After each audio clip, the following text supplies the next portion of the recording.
Hello, welcome to Bhadra IS Academy. Today we will discuss about Union Budget 2021 and 22. আচলতে আজি যিখন আমি সকলোৱে গম পাওঁ যে ইউনিয়ন বাজেট অলৰেডি পাৰ্লিয়ামেণ্টত টেবল কৰা হৈছে। তো তাৰে সেই ইউনিয়ন বাজেটখনৰ ওপৰত আমি ডিছকাছ কৰিম কিছুমান MCQs। তো আমাৰ এই গোটেই চিৰিজটো 4টা ভাগত আমি ভাগ কৰি লৈছোঁ, পাৰ্ট 1, 2, 3, 4। তো আজি আমি পাৰ্ট 1ত আমি 25 MCQs ডিছকাছ কৰিম আৰু ইয়াৰে আমি এনচাৰবিলাকো আমি লগতে চাই যাম। তো let's start the first part of the series. তো এতিয়া চাওক, আমি আৰম্ভ কৰাৰ আগতে MCQs খিনি আৰম্ভ কৰাৰ আগতে আমি অলপমান চাই লওঁ ইয়াৰে অলপমান বেকগ্ৰাউণ্ডবিলাক। তো যদি এখন চাওঁ যে এইবাৰ যিখন আমাৰ বাজেট আছিলে সেইখন প্ৰথমবাৰৰ কাৰণে তেনেকুৱা এখন ডিজিটেল বাজেট মানে প্লেচ কৰিছে ইন দ্য পাৰ্লিয়ামেণ্ট। তো it is the first ever digital union budget. আৰু যদি আমি চাওঁ যে বাজেট বুলি আমাৰ কনষ্টিটিউশ্যনত তেনেকুৱা কোনো ৱৰ্ড বাজেট বুলি ইউজ কৰা নাইকিয়া। যিটো আমাৰ ৱৰ্ড আমি যিটো কওঁ বাজেট বুলি, তো সেই ৱৰ্ডটো কনষ্টিটিউশ্যন ইউজ কৰা নাইকিয়া। কনষ্টিটিউশ্যনে আচলতে কি বুলি কয়, এনুৱেল ফাইনেন্সিয়েল ষ্টেটমেণ্ট বুলি কয়। আৰু আমাৰ এই এনুৱেল ফাইনেন্সিয়েল ষ্টেটমেণ্ট আমাৰ কনষ্টিটিউশ্যনৰ আৰ্টিকল 112 আণ্ডাৰত থাকে। তো এতিয়া চাওঁ বাজেট মানে যদি চাব যাওঁ, বাজেট চাওক যেতিয়া আপোনালোকে যিকোনো হিচাপ এটা কৰে, চাপ'জ আমি পিকনিক এটাই যাওঁ, তাতো আমি বাজেট এটা উলিয়াওঁ। মানে আমি আল্টিমেটলি কি কৰোঁ যে আমি কিমান এক্সপেণ্ডিচাৰ হ'ব আৰু সেই হিচাপত আমি কিমান ইনকাম কৰিব লাগিব। তো আমি সেই বস্তুটো চাওঁ। তো আমাৰ যিখন ইউনিয়ন বাজেট হ'ব, তো সেই ইউনিয়ন বাজেটখনো এটা ফাইনেন্সিয়েল ইয়াৰৰ কাৰণে যে কিমান ইনকাম হ'ব লাগিব, কিমান এক্সপেণ্ডিচাৰ হ'ব, তো সেইটো ডিছকাছ কৰে আমাৰ এই annual financial statement, the simple টাৰ্মছত বাজেটত। ঠিক আছে, তো আমি ফাৰ্ষ্ট MCQটো চাম এতিয়া।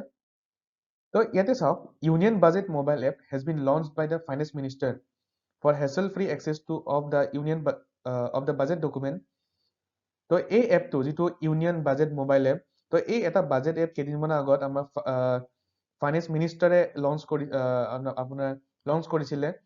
তো যাতে যিমানবিলাক পাৰ্লিয়ামেণ্টেৰিয়ানছ আছে বা আমি চিটিজেনছবিলাক আছো, তো আমি যাতে আমাৰ সেই বাজেটখন আমি ইজিলি এক্সেছ কৰিব পাৰোঁ, তাৰ কাৰণে এটা এপ লঞ্চ কৰিছিলে। সেই এপটোৰ নাম আছিলে ইউনিয়ন বাজেট মোবাইল এপ। তো এই এপটো ডেভেলপ কৰিছিলে নেশ্যনেল ইনফৰ্মেটিক চেণ্টাৰে। ঠিক আছে, নেক্সট কুৱেশ্যন নাম্বাৰ 2টো যে চাওঁ, which article of the Indian constitution requires the government to present to the parliament a statement of estimated receipt and expenditure in respect of every financial year from April 1 to 31st March. So article 112, it is simple eta answer asile. Next, the union budget proposed to set up a multi-purpose seat park in which of the following state? Gujarat, Tamil Nadu, Kerala and Odisha. So here proposed কৰিছে to be set up in Tamil Nadu. Next up, Potion 2.0 scheme is an umbrella scheme which covers. তো এইটো এখন নতুন scheme হয় যিটো আমাৰ union বাজেটত ঘোষণা কৰিছে, পোষণ 2.0। তো এই স্কিমখনে এইটো এখন আমব্ৰেলা স্কিম হয়। তো ইয়াৰ আণ্ডাৰত কি চাব স্কিমছ আছে যদি আমি চাওঁ, integrated child development services, anganwadi services, পোষণ অভিযান, স্কিম ফৰ এডলিচেণ্ট গাৰ্ল আৰু নেশ্যনেল ক্ৰেছ স্কিম। তো যদি চাওঁ এই 5খন স্কিমেই আমাৰ আচলতে এই পোষণ 2.0 ইয়াৰ আণ্ডাৰত আছে। মানে কাৰণ এই পোষণ 2.0 এইখন হৈছে এটা আমব্ৰেলা স্কিম, ইয়াৰ আণ্ডাৰত আমাৰ এই 5খন স্কিমেই সোমাই আছে। অ'কে, তো কাৰেক্ট এনচাৰ ইয়াতে হ'ব D 1, 2, 3, 4। তো চাওক, এতিয়া আমি যেতিয়া বাজেট এখন পঢ়োঁ, বাজেটত আমাৰ বহুত স্কিমৰ কথা থাকে। কেতিয়াবা কিছুমান পুৰণা স্কিমৰ কথাও থাকে, কিছুমান নতুন স্কিমৰ কথাও থাকে। তো আমি কি কৰিব লাগিব, এই যে যিবিলাক পুৰণা স্কিম বা নতুন স্কিম আছে সিহঁতৰ বেকগ্ৰাউণ্ডবিলাক চাব লাগিব। কেতিয়াবা কি হয়, এখন নতুন স্কিম এখন লঞ্চ কৰে, বা কেতিয়াবা কি হয় যিখন পুৰণা স্কিম আছে সেই পুৰণা স্কিমখনত কি কৰে, আমাৰ কিছুমান নতুন কম্পনেণ্ট এড কৰে বা সেইখন আকৌ এক্সটেণ্ড কৰি দিয়ে, বা ছাপ'জ সেইখন স্কিমৰ কাৰণে এক্সট্ৰা পইচা এলটমেণ্ট কৰি দিয়ে, এক্সেছ পইচা বা এডিশ্যনেল পইচা। তো সেই স্কিমবিলাক আমাৰ কাৰণে ইম্পৰ্টেণ্ট হৈ যায়। নেক্সট যদি চাওঁ, capital expenditure target has been increased by what percentage in comparison to the previous budget? তো এনেকুৱা টাইপ অফ কুৱেশ্যনছ পৰীক্ষাত সোধে য'ত মানে আগৰ কেপিটেল এক্সপেণ্ডিচাৰ, এইবাৰ কেপিটেল এক্সপেণ্ডিচাৰ বা বেলেগ যিকোনো এক্সপেণ্ডিচাৰ বা ইনকাম কিমান বাঢ়িছে, বা বাজেট এলোকেশ্যন যোৱাবাৰৰ তুলনাত এইবাৰ এইটো ছেক্টৰত এটা স্পেচিফিক ছেক্টৰত সুধি দিব। যেনেকৈ ছাপ'জ ধৰি লওক হেল্থ ছেক্টৰতে সুধি দিব বা বেলেগ ছেক্টৰত সুধি দিব। তো এইবিলাক ইম্পৰ্টেণ্ট হয়। আচলতে যদি চাওঁ যোৱাবাৰতকৈ এইবাৰ কিমান বাঢ়িছে, 34.5% বাঢ়িছে capital expenditure. Next, FDI limit for insurance sector has been increased from 49% to what percentage as per budget 2021 and 22? It is 74%. Okay, আগতে 49% আছিলে, এবাৰ propose কৰিছে to increase কৰিবৰ কাৰণে to 74%. Next, যদি চাই consider the following statement regarding National Research Foundation. Statement number 1, it is an umbrella body that is expected to fund research across a range of discipline from science and technology to humanities, and the NRF, that is National Research Foundation, would be autonomous body. তো ইয়াতে আমাৰ দুইটা স্টেটমেন্টে correct হয়। তো এটা umbrella body হয় যোনটোৱে আমাৰ যিবিলাক ৰিচাৰ্চ আছে, যিকোনো সাপোজ বহুত discipline from science technology plus হিউমেনিটিজলৈকে, তো সেইবিলাকক ফান্ডিং কৰিব, প্লাস এই NRF এটা অটোনমাস বডি হ'ব। তো ইয়াতে আমাৰ দুটা স্টেটমেন্টে কাৰেক্ট হ'ব 1 and 2। নেক্সট, এইটো বহুত ইম্পৰ্টেণ্ট কুৱেশ্যন হয় স্কিমখন যদি চাই, which of the following will be set up under PM Atmanirbhar Swasth Bharat Yojana? Integrated public health labs in all districts, National Institution for One Health, 4 regional National Institute for Bacteriology, and 9 biosafety level 3 laboratories. So ইয়াতে যদি চাই 1, 2 and 3 হয়, 4 regional National Institute for Bacteriology নহয়, এইটো virology হ'ব আসলতে, sorry, it is a bacteriology হয়। তো ইয়াতে আমাৰ 1, 2, 3 কারেক্ট হয়। जो फोर्थ नंबर আছে হেতু PM Atmanirbhar Swasth Bharat Yojana under নহয়, that is 9 biosafety level 3 laboratories set up কৰা নহব। Next, as per Urban Swasth Bharat Mission 2.0 announced in Union Budget, the main intervention are option A, B, C, D থোৱা আছে। তো ইয়াতে যদি চাওঁ আমাৰ চাৰিটা অপচনে শুদ্ধ হয়, তো এটা এটা ফেক্সুৱেল বস্তু আছিলে। তো চাব লাগিব আৰবান স্বচ্ছ ভাৰত মিছনৰ আণ্ডাৰত কি কি ইনক্লুড কৰা হৈছে। Next, what is the disinvestment estimation as per budget 2021 and 22? তো চাই আমাৰ যিটো বাজেটত যিটো আমাৰ ডিসইনভেষ্টমেন্ট থাকে, যিটো প্ৰত্যেকবাৰে গভৰ্ণমেণ্টে ডিসইনভেষ্টমেন্ট বঢ়াব চেষ্টা কৰি আছে, বঢ়াই গৈ আছে। যদি এবাৰ চাওঁ, এবাৰ গভৰ্ণমেণ্টে কিমান এষ্টিমেট কৰিছে যে কিমানখিনি আমি কৰিম বুলি, এষ্টিমেট তো চাই 1.75 lakh crore rupees. Next, there is no change in the income tax slab. Question option 1 or option 2 যদি চাই, senior citizens above 75 years of age will be exempted from filing income tax. তো চাও ইয়াতে income tax labour কোনো একো changes কৰা নাই, তো স্টেটমেন্টটো শুদ্ধ হয়।